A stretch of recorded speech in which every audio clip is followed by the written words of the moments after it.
Hello guys, तो कैसे हो आप सभी। होप सो आप सभी अच्छे होंगे। Welcome back to our our new video.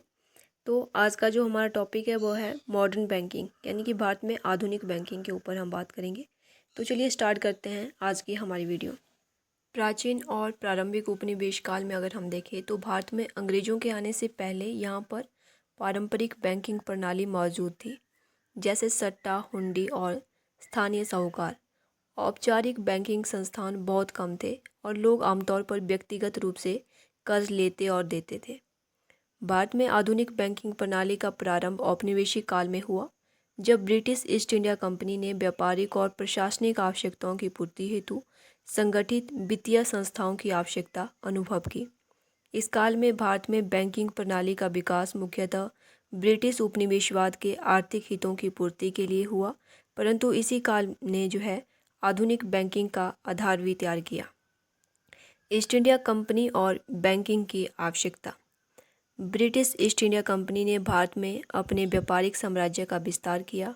व्यापार को संचालित करने के लिए मुद्रा प्रबंधन, राजस्व संग्रह, सैनिक खर्च और अन्य आर्थिक गतिविधियों के लिए ऐसी संस्थाओं की आवश्यकता हुई जो आधुनिक बैंकिंग सेवाएं जो है दे सके। इसके मुख्य कारण थे व्यापारिक पूंजी की आवश्यकता, नंबर 2 कर संग्रह और भुगतान प्रणाली, नंबर 3 सैनिक और प्रशासनिक खर्च, नंबर 4 मुद्रा और सिक्कों की सुरक्षा। प्रारंभिक बैंकिंग प्रणाली अगर हम देखें तो बैंक ऑफ जो हिंदुस्तान था 1770 में भारत का पहला बैंक था, जो कलकत्ता में स्थापित किया गया था। 1832 ईस्वी में इसे जो है बंद कर दिया गया।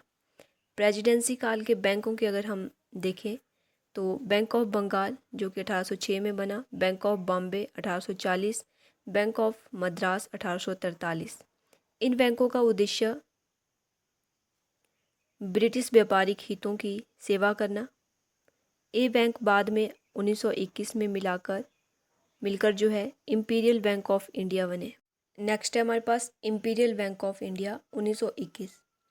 तीनों प्रेसिडेंसी बैंकों का विलय कर यह बैंक बनाया गया। यह बैंक भारत का पहला अर्ध केंद्रीय बैंक था। 1955 में इसका राष्ट्रीयकरण कर इसे स्टेट बैंक ऑफ इंडिया का नाम दिया गया। नेक्स्ट पॉइंट है हमारे पास स्वदेशी आंदोलन और भारतीय बैंकिंग का उदय।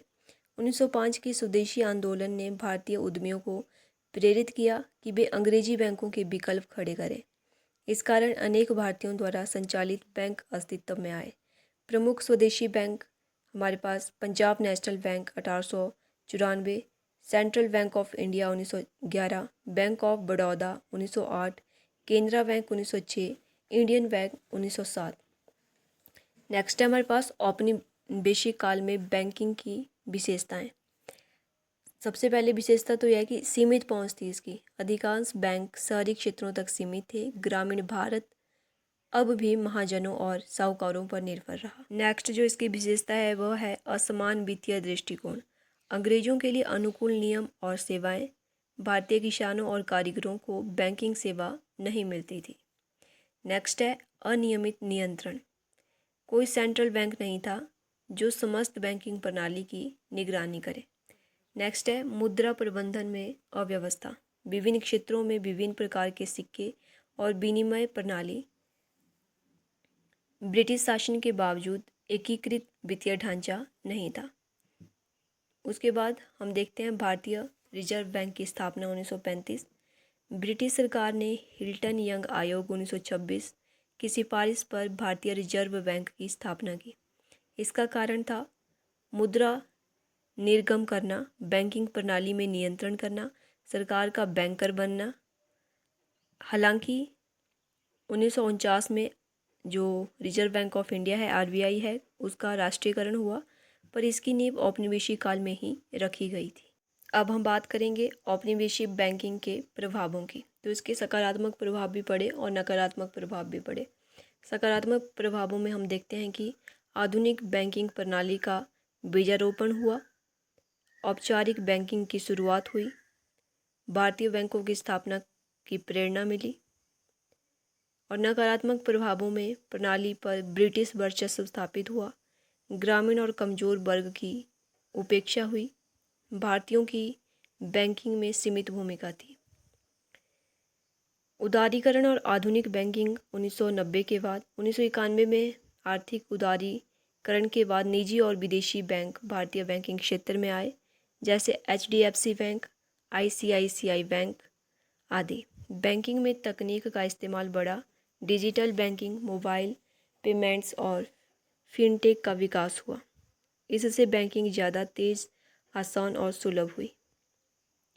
निष्कर्ष के तौर पर हम कह सकते हैं कि औपनिवेशिक काल में आधुनिक बैंकिंग प्रणाली की नींव पड़ी, परंतु उसका उद्देश्य मुख्यतः ब्रिटिश शासन के आर्थिक और प्रशासनिक हितों की पूर्ति करना था। भारतीय जनता, विशेषकर किसान और कारीगर, इस प्रणाली से अछूते रहे। फिर भी इस युग में शुरू हुई बैंकिंग प्रणाली ने स्वतंत्र भारत के बैंकिंग ढांचे की नींव रखी।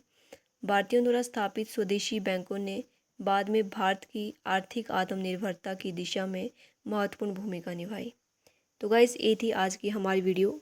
अगर आप सीक्वेंस से वीडियो देखना चाहते हैं तो चैनल की प्लेलिस्ट पे जाइए, वहाँ पे आपको economic history of modern India की प्लेलिस्ट मिलेगी, वहाँ उस पर विजिट कीजिए और सीक्वेंस से सारी वीडियो देखें।